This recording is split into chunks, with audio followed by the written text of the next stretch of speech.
Just outside the small town of Winchester, Tennessee, Don Shadow's nursery produces plants for landscapers and gardeners all over the world. But you won't see anything like this at your local garden center. The story of the garden and the gardener next on A Gardener's Diary. My visit to Don Shadow's nursery was such an exciting experience and a rare opportunity because this huge operation is not open to the public. Don keeps the nursery running, ships plants all over the world, and he's also a man on a mission. He's dedicated to preserving rare and threatened plants and propagating new varieties, but that's only part of the story. Don has reserved large areas of his property as habitat for all kinds of animals, including a number of endangered species. Some of these unusual creatures won't win any beauty contests, but for Don, they're all worth the effort. Extinction has always bothered me. With every plant and animal that I've worked with, I've tried to ensure and hedge against extinction because I want the next generation to be able to enjoy what I have. Don, how do you spell Poitou. P-O-I-T-O-U. From the Poitou region of France. Okay. And it's the largest donkey, the largest ears, the loudest bray. They're pretty gentle. Oh yeah, they're very gentle. This is part of your preservation program. Oh yeah, very much How so. many of these exist in the world? Well, now the number with the crossbreeds and all is probably up to around 150 or so. Wow, now. still that's not very many. Yeah. And never will forget when I went to the bank to borrow the money, they said, "You're going to pay that for 3 donkeys?" I said, "Yes, I'm going to." They said, "Well, we're going to loan it to you, but we don't think you know what you're doing." Don's passion for animals is matched only by his passion for plants. He's been in the nursery business most of his life, but he still gets a kick out of finding new plants. Sometime between now and the weekend, I'll walk every row to look and see if there's a different flower. This unusual sweet gum no longer exists in the wild, but Don has made sure that it will live on. Sweet gum is liquid ambar, styraciflu, I love to say that name, is a tree that a lot of people malign because it gets the gumballs and they drop all over their yards, but this is a beautiful column. It's a very unique columnar form that was found in the wild in this county. Did you happen on it, or did someone else point it out to you? I was told about it, and I looked and looked until I found it. Were you pretty excited? Yes, very much excited. The most unique tree I've ever found and seen in the wild. And I named it Slender Silhouette. And people say, "Does it fruit?" And I said, "Yes, it fruits, but you only have this much fruit." The parent tree was originally 60 feet tall and about 8 feet wide. And this is the first plant grafted from the original tree. Wow. How many years has this been here, then? It's about 15 years old. So you don't get up there with a ladder and shear it every year? This keeps the true columnar This form? keeps the true columnar form, yes. So it's called Slender Silhouette. I like Slender that. Silhouette. That's a good name. So your goal is to get these plants out into the market, so everybody will start growing them. That's right. It takes years to get these spectacular flowers to bloom on the common variety of dove tree. But Don's found a variety that should satisfy gardeners who don't want to wait. This is truly awesome is the right word for this plant. People use that word, but this is awe-inspiring. Look at the size of these bracts. Yeah, you can see they're just beginning to go past their peak, but it's one of the largest bract of all the Davidia. And that's called the dove tree. That's right. Davidia involucrata, and is this a special selection? Yeah, this is Sonoma. This is Sonoma, and it has the largest bracts of all the cultivars. So this is a pretty young tree right here. Yes, this is probably about, from a graft, about 5 years old. And how long will that effect last in This bloom? has been pretty for 2 weeks. 2 weeks. And where in the U.S. does this tree do well? It does well, most especially on the west coast, the east coast, and in the south, except sometimes when we have late frost, if they come out early, it can damage the foliage some. So it really needs to be protected kind of as an understory plant. If you wanted to have one up on your friends, you'd have to get one of these. That's right, that's right. This is what you would call a connoisseur plant. This is a tulip poplar. That's right. but not like any I've ever seen. Very uniquely colored. This is Aurea marginata, the variegated tulip poplar. You can see the color of the foliage. And will it keep this color? It keeps it until the leaves fully expand, and then it begins to very slowly turn green, which I like it because it's a subtle variegation, and it never burns because it eventually turns green. Well, I didn't think about this, but it kind of matches my outfit Sure does. today. It matches. But this is, now Liriodendron or tulip poplar, that's a tree that here in Tennessee It's our state tree. It's your state tree. It's our state tree. So not only do you have the state tree, you've got a variegated selection of it. That's right, and you can see it There does. you go. That's beautiful coloration. So in the wild, tulip poplars, are they bottomland trees? Do you find them in more wet areas? Very good, the deep alluvial soil is where you see the tulip poplar growing. And it's one of our tallest and biggest of all growing trees in Tennessee. But it's very adaptable. Here we are in Yes, full sun. yeah, very and adaptable. Only in recent years has it been available, although it's an old cultivar that was first found in Europe, and I'm not sure where in Europe. We didn't keep them and appreciate them, but they made selections and then sent them back to us. A native that had to leave the That's country right. to get people to appreciate That's it. right, that's right. Coming up next, a new look for an old favorite. And later, meet the princess of one of our native trees.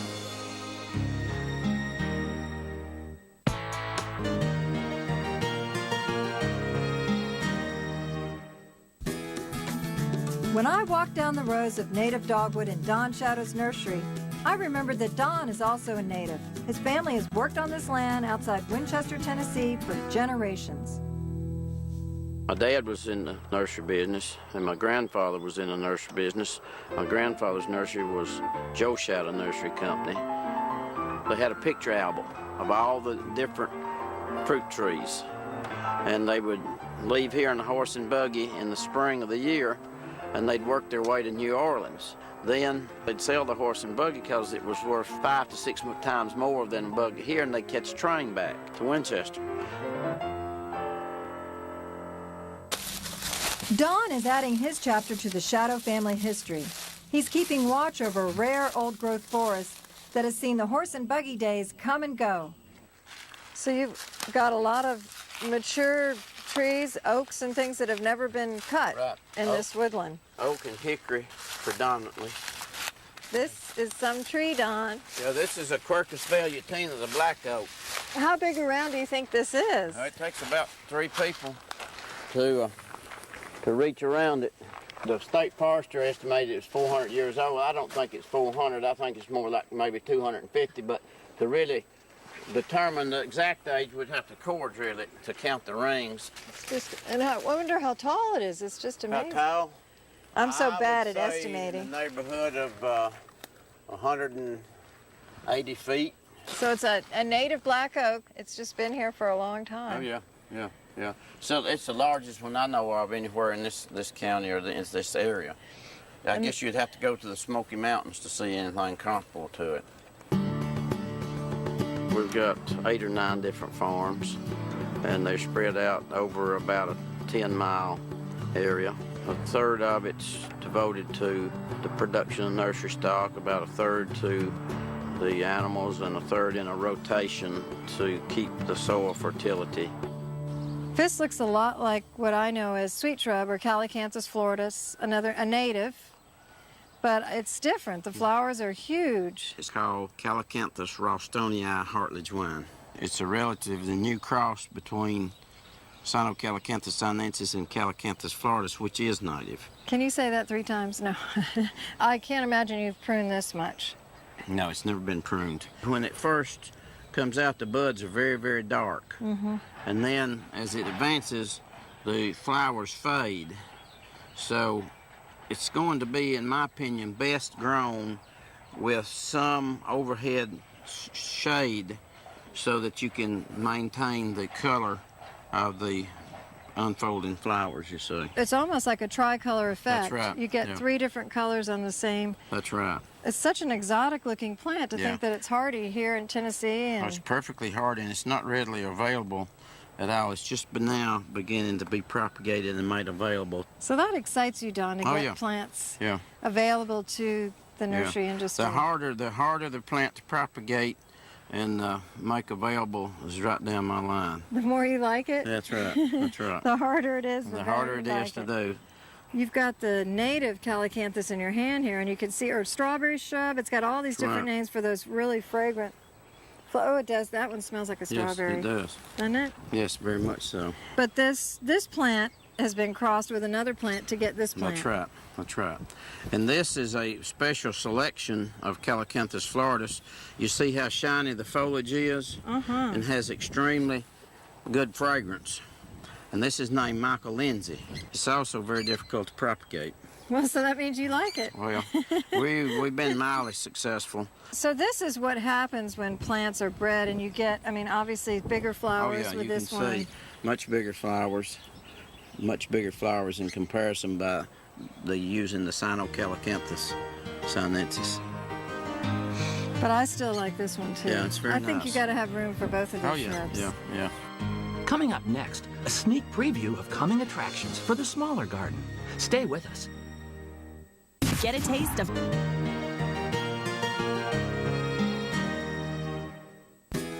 It's mind-boggling when I think that every one of the hundreds of thousands of plants at Shadow Nurseries was started from a seed or a cutting. But for Don Shadow, it's the most natural thing in the world. After all, he's been starting plants nearly all his life. I was always interested in plants, and I can remember sticking cuttings in a place outside the house and putting a jar over them. I can tell you exactly the first cutting I ever rooted was Alex Granata rotundifolia, because I didn't give them a chance. I'd pull them up every day to look at them, see if they rooted. This is Ficus sylvatica Rowhani. Now that's a European beech This selection. is European. This is a selection that does quite well in the south in that it holds its color and does not burn, and holds most of the color on into September.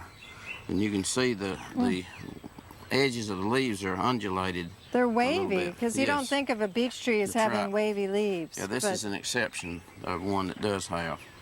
Don, these are huge, and the trunks are so close together. Was this part of a nursery row? Yes, this was a nursery row that I planted probably about 35 years ago. Wow. So as the season progresses, these leaves will get more green?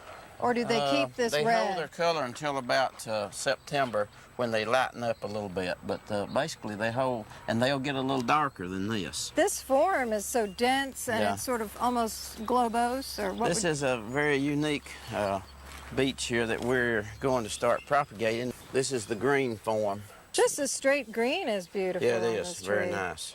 It's got such a very unique form, and it can be completely dormant, and then just in a matter of 24 hours, overnight, it will leaf out. It has never been sheared or pruned or manipulated in any way. Wow. It's so healthy looking. Yeah, and I can tell you that even in the Tennessee area, North Carolina, Kentucky, and so forth, they're starting to use more European beech as hedging. Of course, it's been used as hedging in Europe for centuries. Sure. But it's beginning to catch on in America. So you think we can get people to stop using privet for hedges and start using European beech? This would be a very good choice where it's adaptable, would. yes. Don is always looking for ways to give gardeners more choices. Good old purple wisteria can easily get out of hand. This native wisteria with smaller blooms is much easier to control. It also comes in purple. I love the white snowball blossoms of viburnum, but Don has an exciting variety with just a touch of pink. He's also found new varieties of an old favorite, the native dogwood. They're more compact and could be excellent choices for the smaller garden. Here I have a very unique dogwood cultivar that I found as a bud sport on Cherokee Princess. Now, Cherokee Princess, just for people that don't know, that's a selection of our Native American That's dogwood, right, Cornus, yeah. Florida. And this is a bud sport that I named Little Princess, being that it's a very compact form of Cherokee Princess. So how And old would this be? This is 7 years old. Wow. And you see one of the reasons I named and selected this was to use in the smaller gardens that we're doing today. This is a slow grower. It's more Slow-growing, compact. And it's Little Princess. And it's very floriferous, you see. Sure It sets flowers even at a young age. I've seen them 2 feet tall with as many as 10 or 15 flowers. And ultimately, how big can we expect Little Princess to get? I would, of course, no one knows for sure, but my calculations in 10 or 15 years, these would be probably about 10 or 15 feet tall. Even smaller than the Little Princess are these dogwoods right here in this section. Yeah, this is Cornus Florida pygmy. This is a selection that was found in this county many years ago by the Hawkersmith family. Luckily, they had enough foresight to save it, and it's turned out to be the smallest Cornus Florida cultivar that consistently flowers good. And it gets fruit too. It gets fruit also. Yeah, these are perfect flowers. This could be easily grown in a container. Oh, very easily, yes. The only problem would that you would have to give some winter protection to the roots. Now, what about pruning? Do these get pruned? This has never been pruned. This is natural, never been pruned. So you can see it's another very compact and much smaller than Little Princess. Don's beloved dogwoods are native trees, but they can still contract diseases. When a new disease-resistant variety was discovered, Don couldn't wait to make it available to gardeners. This is a new disease-resistant cultivar of Cornus Florida, Appalachian Spring. It was introduced by the University of Tennessee several years ago and is truly an upcoming cultivar in the dogwoods that we're going to be growing for the future. It has a little bit larger leaves than normal, but it has good flowers, has good fruit, has a good form, typical form, and is a true Cornus Florida, which, after all, that's the dogwood that everyone's really interested in. That's right, that's our native. That's right. Need red blooms for sun or shade? Don's got the plant when we continue.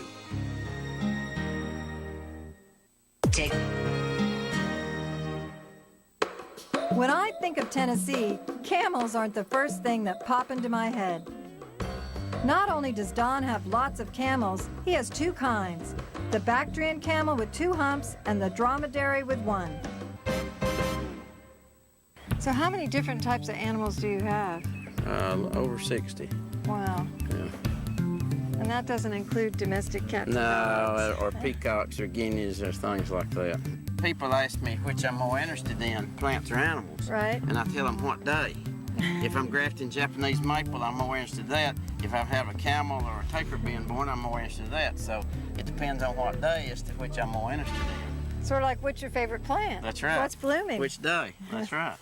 I enjoyed seeing plants and animals from all over the world at Don Shadow's Nursery. This fantastic place reflects Don's drive to try new things and to discover unusual and useful plants for the gardens of the future.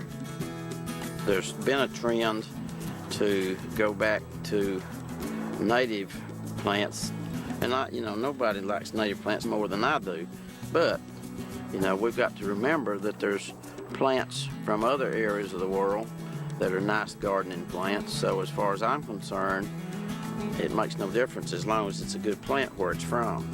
We tend to get the idea that because a plant's a native plant, that it doesn't use as much water or so forth and is not invasive. Well, I can shoot that down right now, because you take silver maple, box elder, black locust, I can name you plant, you give them the opportunity and they will absolutely take over. You've got to be reasonable about what plants and where you place them and how you place them, and watch a plant for a while when you first plant it. If it looks like it's going to get out of hand, rip it out, do away with it. I've done that before. If I ask you what one of your favorite plants was, I bet today it would be Aesculus pavia. That's right. You're exactly right. I think this is such a great plant, and it's out here in full sun. Right. And this is one of the first plants, the blooms for the nectar for the hummingbirds, you see, when they first start coming back in the area after the winter. And these are all seedlings, and you see the great genetic diversity here in the color and then the time of blooming. Some are beginning to be fully open, some are beginning to go out, and some are first starting. That's right. It's a very, very nice ornamental plant. And that foliage is so Yeah. beautiful. Yeah. And this foliage stays clean too. I like Foliage that. stays clean, but in late summer, then it defoliates. And that color, you don't get that in a lot of flowering No, trees. no. So Aesculus pavia, what do they call it? The red buckeye? The red buckeye, Red buckeye. dwarf red buckeye. Now, Don, in its native habitat, isn't it more of an understory? That's right. In the native habitats, it's usually an understory or to the very edge of the woods. But you it's see, thriving in full sun. Here in the nursery, we have to grow everything in full sun. That's a great plant. So Yeah. do you think for homeowners this would do okay in a full sun situation? Yes, it'll do in a full sun, or you can protect it from the hot sun in the evening. And it's a plant that can grow in a limited space. In 15, 20 years, it won't be much over 15 feet tall. I hadn't thought of it, but that Yeah. would be good.